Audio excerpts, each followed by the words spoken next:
심판하실 자리까지 주와 함께 가려네. 주의 인도하심 따라 주의 인도하심 따라 어디든지 주를 따라 주와 같이 가려네. 주가 크신 은혜 내려 나를 항상 돌보시고 크신 영광 보여주며 나와 함께 가시네. 주의 인도하심 따라 주의 인도하심 따라 어디든지 주를 따라 주와 같이 가려네.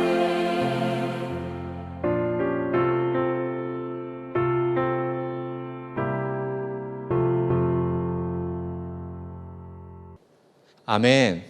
함께 하나님의 말씀을 보도록 하겠습니다. 오늘 하나님께서 우리에게 주신 말씀은 호세아 4장 6절부터 10절까지의 말씀입니다.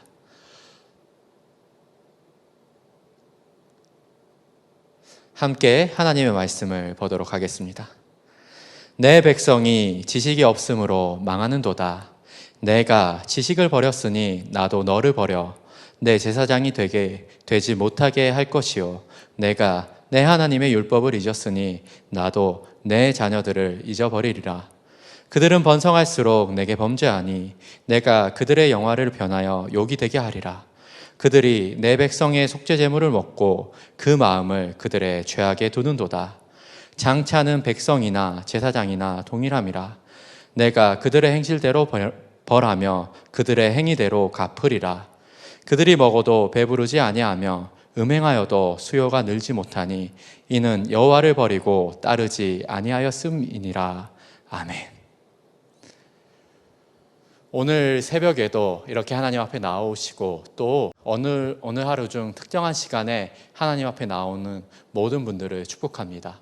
하나님의 좋은 것들이 오늘 하루에 함께 하시기를 바랍니다. 또 하나님께서 주시는 안전함이 여러분들의 가정에 있기를 간절히 바랍니다. 하나님께서는 이집트에서 그 백성들을 탈출시키신 하나님이십니다. 그런데 그때 이집트에서 탈출시킬 때 하나님께서 모세를 통해서 내 백성을 보내라 라고 했을 때 그 명분이 뭐였는지 아십니까? 그 명분은 우리가 쉽게 생각하듯이 그 히브리 민족들이 노예여서가 아닙니다. 이들이 채소 시급도 받지 못하고 너무나 많은 일을 해서가 아닙니다. 또 파라오의 폭정 때문도 아닙니다. 성경에 나온 이유는 모세는 이렇게 말을 합니다. 사흘 길쯤 떠나서 광야에서 여호와 하나님께 제사를 드려야 되기 때문이다 라고 말을 합니다. 여러분, 그러면 이렇게 사흘 길쯤 떠나서 여호와 하나님께 제사를 드리는 게 왜 중요했겠습니까? 어떤 이유 때문에 무슨 일이 있었길래 그 이유가 중요했을까요? 신명기 5장의 말씀에 이 내용이 생생하게 나와 있습니다. 하나님께서는 그 제사를 통해서 이스라엘 백성들과 언약을 세우셨습니다. 언약을 세우시면서 백성에게 주신 것은 바로 십계명입니다. 하나님께서는 십계명을 주시면서 백성들이 어떻게 살아야 할지를 알려주시는 겁니다. 이스라엘 백성들은 하나님의 백성으로서 하나님의 법을 지키며 살아가야 했습니다. 그런데 오늘 말씀을 보십시오. 6절 상반절에 이렇게 말합니다. 내 백성이 지식이 없으므로 망하는도다. 내가 지식을 버렸으니 나도 너를 버려. 아멘. 하나님의 법을 지키면서 살아가야 할 백성들이 법을 지키는 것은 고사하고 아예 지식조차 없는 겁니다. 4장 2절의 말씀에서는 이렇게 말씀하십니다.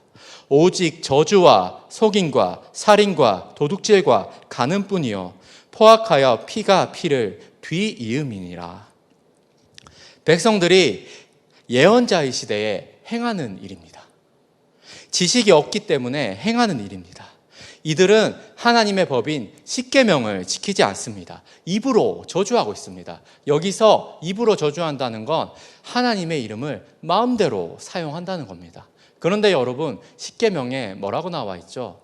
그렇죠. 하나님의 이름을 망령되이 일컫지 말라라고 그렇게 말씀을 하십니다. 그리고 하나님께서는 이웃에게 하지 말라고 한 것들이 있습니다. 그런데 그런 행동을 이 백성들이 하고 있는 겁니다. 속이고 살인하고 도둑질하며 간음하는 백성들입니다. 여러분, 하나님의 백성이 지식이 없으므로 망하고 있습니다. 법을 어긴 그들에게 3절의 말씀과 같이 그 땅에 무서운 가뭄과 기근의 심판이 임하게 됩니다. 이것뿐만이 아닙니다. 하나님께서는 이스라엘 백성들을 부르시면서 그냥 부르신 게 아니라 이들을 제사장 나라로 부르셨습니다. 그런데 하나님께서는 이 제사장 나라의 이름을 박탈하겠다고까지 말씀을 하고 계십니다. 그런데 여러분, 이렇게 하나님께서 이 백성을 저주하시는데 여기에는 하나님이 보시기에 이상한 점이 있습니다. 우리 7절 말씀을 함께 보도록 하겠습니다. 그들은 번성할수록 내게 범죄하니 내가 그들의 영화를 변하여 욕이 되게 하리라. 아멘. 여러분, 참 이상하게도 이들이 지식이 없어서 망하는 것은 이들의 삶이 빈궁해서가 아닙니다. 이들의 상황이 어려워서가 아닙니다. 광야에서 하나님의 말씀으로 사는 것을 배운 이들이 하나님을 배신하게 되는 때는 이들이 광야에서 삶이 어려웠던 때가 아닙니다. 이들이 약속의 땅에서 전쟁으로 지치고 힘들 때가 아니었습니다. 이들은 약속의 땅에 정착을 했을 때 하나님을 배반했습니다. 호세아 1장 1절의 말씀을 보면 호세아 예언자가 어떤 배경에서 예언을 했는지가 나옵니다. 이렇게 적혀 있습니다. 우시야와 요담과 아하스와 히스기야가 이어 유다 왕이 된 시대, 곧 요아스의 아들 여로보암이 이스라엘 왕이 된 시대에 브에리의 아들 호세아에게 임한 여호와의 말씀이라. 아멘. 오늘 하나님 말씀에서는 호세아가 예언자가 되었을 때 북이스라엘의 왕은 여로보암 2세였다고 적고 있습니다. 여러분, 여로보암 2세가 어떤 왕이었는지 아십니까? 여로보암 2세는 북이스라엘의 전성기를 구가한 왕입니다. 성경에는 어떻게 적혀 있냐면 솔로몬이 그렇게 정복했던 그 땅을 회복했다라고 적혀 있습니다. 우리나라로 따지면 광개토대왕쯤 되는 그런 왕입니다. 북이스라엘의 중흥을 이끈 그런 왕입니다. 그는 어느 이스라엘 왕보다도 오래 통치를 했고, 여러분, 오래 통치를 하면 안정기가 이어집니다. 그리고 북이스라엘의 왕국의 역사상 가장 큰 번영을 누린 그런 시대였습니다. 여러분, 번영은 어떻게 됩니까? 나라가 번영을 하게 되면 도시로 집중화가 진행이 됩니다. 집권층에게 부가 집중이 되는 겁니다. 그 안에서 사치와 향락이 시작이 됩니다. 사치는 쾌락을 동반합니다. 여러분, 이 번영의 시기에 하나님의 백성들이 지식이 없습니다. 그래서 우상 숭배가 극에 달하고 이 나라에서 하나님의 율법이 행해지는 것을 찾아볼 수 없게 되었습니다. 정의와 공의가 없는 겁니다. 강한 자가 많은 것을 갖고, 그리고 강한 자는 약한 자를 이용을 하고 약한 자를 사고 파는 것을 당연하게 여기는 시대가 된 겁니다. 그래서 하나님께서는 이들을 보고 이렇게 말을 하는 겁니다. 그들은 번성할수록 내게 범죄한다 라고까지 말씀을 하시는 겁니다. 여러분, 기원전 8세기를 살았던 예언자에게는, 이 호세아에게는 이런 문제의식이 있었습니다.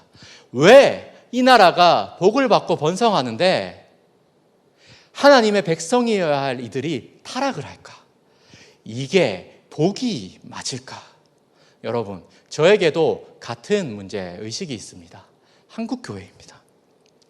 한국교회에는 타는 용광로와 같은 믿음이 있었습니다. 그 옛날 부흥의 이야기, 그 옛날 사경회, 부흥회의 이야기를 들어보면 코로나의 시대인 지금은 먼 옛날의 일처럼 느껴지기도 합니다. 1907년에 부흥으로 시작된 한국교회의 이야기는 아주 놀라웠습니다. 거기에서 회개가 시작이 되었는데 그냥 회개가 아니었습니다. 그것은 행동을 동반한 하나님의 말씀을 지키게 되는 그러한 회개의 모습이었습니다. 그 모습을 보면서 많은 사람들이 성경의 말씀처럼 하나님을 믿는 이들을 칭송을 했습니다. 그래서 하나님의 말씀대로 살아가기 위해서 몸부림을 친 것이 바로 한국교회의 모습이었습니다. 그래서 한국교회 신앙의 1세대와 2세대의 이야기는 우리들에게 전설처럼 내려오는 그런 이야기입니다. 그리고 이들의 신앙은 지금의 한국교회를 만들게 했습니다. 그런데 여러분, 한국교회가 부유해지기 시작했습니다.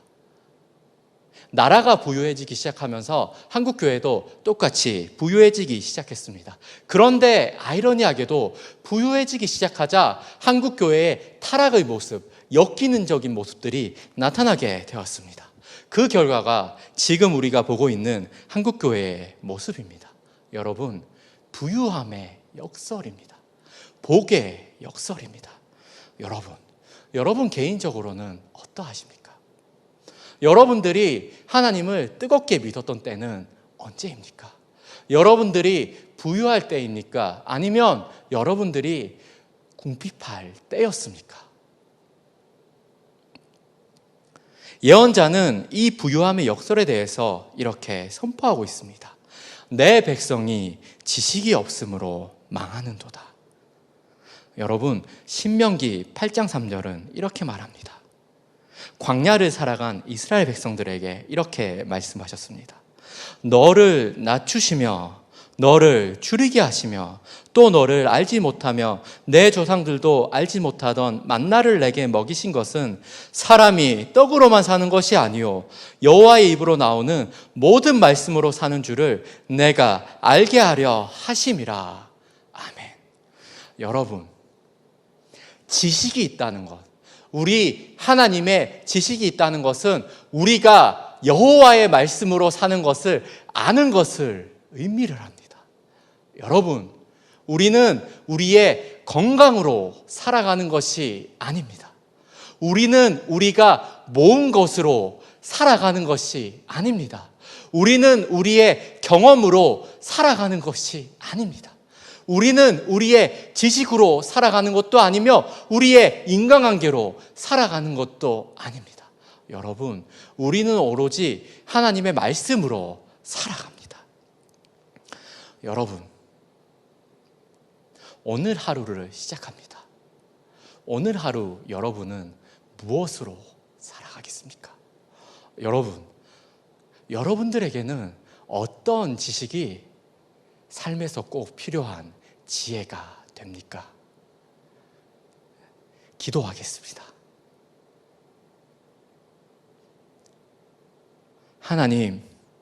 하나님께서는 예언자를 통해서 말씀하십니다.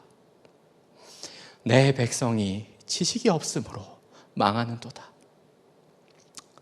하나님 앞에서 살아야 될 제 삶이 망가지고 있진 않은지, 망가졌는데 그 망가진 것도 모르고 살아가고 있진 않은지 나 자신의 삶을 돌아보게 됩니다. 하나님, 나의 지식을 회복시켜 주시옵소서. 내 머리와 내 마음과 내 모든 것의 지식을 회복시켜 주시옵소서. 하나님의 말씀으로 살아감을 우리가 알 수 있도록, 우리 온누리 비전교회가 알 수 있도록 도와 주시옵소서. 하나님의 말씀으로 살아가는 우리 온누리 비전의 가족들이 될 수 있도록, 오늘을 살아가는 한 가정 한 가정이 될 수 있도록 하나님께서 도와 주시옵소서. 하나님의 말씀으로 살아갈 때 받는 그 복을 우리가 받고 누리면서 살아갈 수 있도록 도와주시옵소서. 하나님, 오늘 하루 오로지 하나님만을 바라보며 하나님께 간절히 기도합니다. 하나님께서 우리의 지식과 우리의 심령을 도와주시옵소서. 하나님 안에서 살아갈 수 있는 우리 온누리 비전교회 될 수 있도록 하나님께서 도와주시옵소서. 하나님께 모든 걸 맡겨드릴 수밖에 없습니다. 하나님, 우리의 삶에 함께하여 주시옵소서. 우리의 모든 지식 되시고 우리의 삶이 되시는 예수 그리스도의 이름으로 기도드립니다. 아멘.